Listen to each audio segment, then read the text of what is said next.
Hello everyone. तर स्वागत आहे तुमचं माझ्या यूट्यूब चॅनलवरती. तर हा माझा सेकंड व्हिडिओ आहे. फर्स्ट व्हिडिओमध्ये आपण बघितलं बेसिक्स जावा. तर आज या व्हिडिओमध्ये आपण ॲक्च्युअल कन्सेप्ट बघणार आहोत जावाच्या.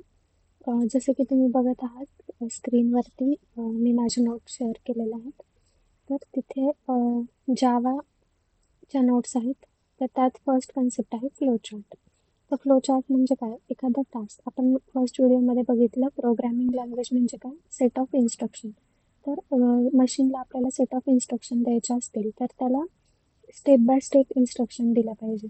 तर त्या स्टेप बाय स्टेप इन्स्ट्रक्शन जर आपण लिहिल्या तर त्याला काय म्हणतात? Flow chart. जसं की आपण बघू शकतो स्क्रीनवर flow chart means it is divided into small parts and arrange logically.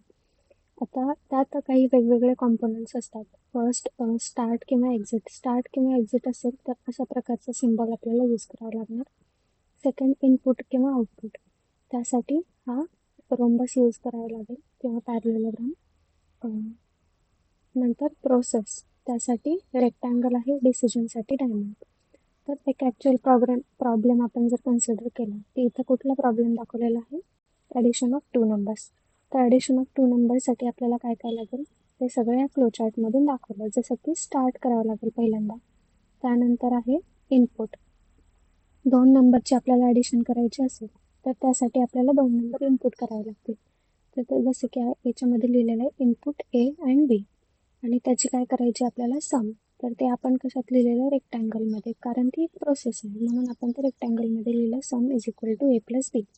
आणि नंतर परत प्रिंट केलेलं आहे आपण सम. तर ती कशात प्रिंट काय केलेलं आहे आपण? सम. आणि ते काय आपलं आउटपुट म्हणून आपण ते परत पॅरलेलोग्राममध्ये प्रिंट केलेलं आहे आणि आपण नंतर त्या प्रोसेसमधून एक्झिट करत आहोत.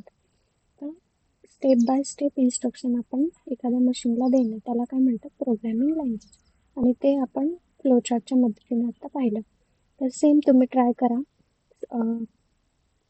सिम्पल इंटरेस्टसाठी आपण कसा फ्लोचार्ट बनवणार कमेंटमध्ये नक्की सांगा. थँक्यू.